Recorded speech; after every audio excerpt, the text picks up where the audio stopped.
Reka ntangire none nongera gusuhuza nshuti bakunzi abakunda update zacu, abakunda amakuru y'imikino avugwa hano mu Rwanda ndetse no hanze y'ikibuga, hanze y'u Rwanda.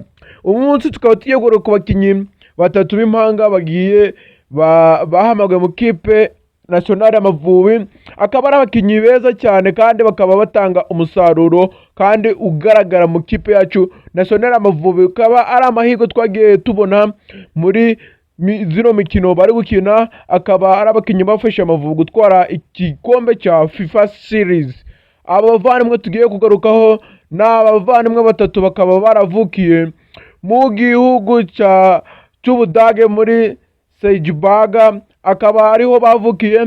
Reka tugaruke ku musore, reka twihuse, reka tubanze duhere ku babyeyi babo. Ise akaba akomoka mu Rwanda, naho nyina akaba akomoka muri Congo. Urukumva ko abasore bahisemo gukinira ikipe yacu Amavubi. Akaba ari umusore wa mbere, akaba yitwa Joel Lance Mikel, akaba afite imyaka 32, akaba yaravutse tariki 29 Werurwe 1994.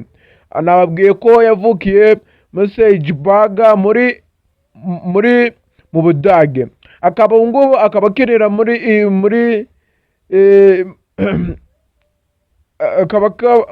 akaba akinira ikipe nziza cyane yitwa Saba FK. akaba ari ikipe, akaba akina nk'umwataka nka attack, akaba ari umuwinga cyangwa umuwinga, akaba ari umukinnyi w'Amavubi yitomboreye, akaba ari umukinnyi ukina neza cyane bishimishije, akaba ari umukinnyi uzatanga umusaruro mu kipe y'igihugu Amavubi. Akaba amaze ubu ngubu afite ibitego birenga 90. Urumva ko ari umukinnyi umeze neza cyane cyane pe bishimishije.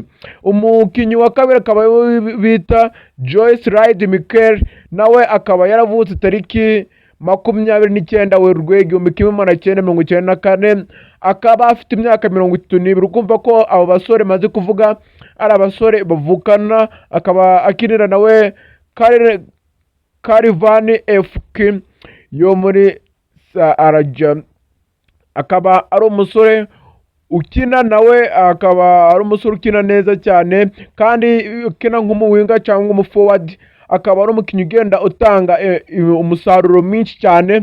Akaba station mbese akaba position ze ziba zimeze neza cyane.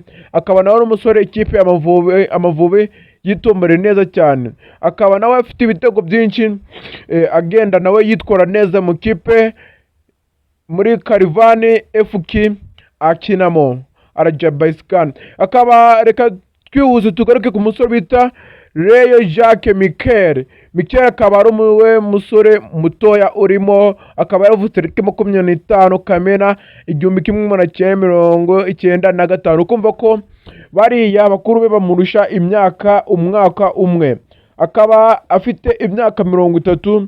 Akaba nawe akinira ikipe ya Zira FK. Akaba nawe akina nka forward. Akaba nawe umukinnyi Amavubi yitomboreye. Nanone akaba yaragaragaje urwego ahagazeho, aho yazaga gutsinda ibitego bibiri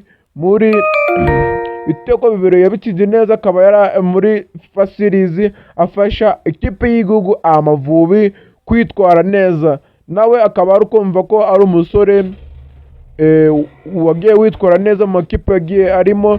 Nawe akaba yaraje gutsinda ibitego bibiri mu kipe y'u Rwanda national Amavubi. Ese weho wumva gute abakinnyi maze kunyuriramo? Wumva gute wabakiriye mu kipe national Amavubi? Wumva gute ari igisubizo mu kipe national Amavubi? Ubona ko ari abakinnyi bafite urwego rwiza kandi akaba banaraje bakanatsinda n'ibitego.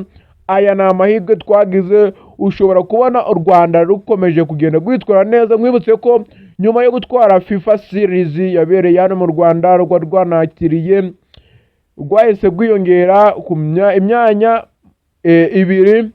Ubwo rukumva ko rwiyongeye imyanya 2 ku rutonde rwa FIFA series.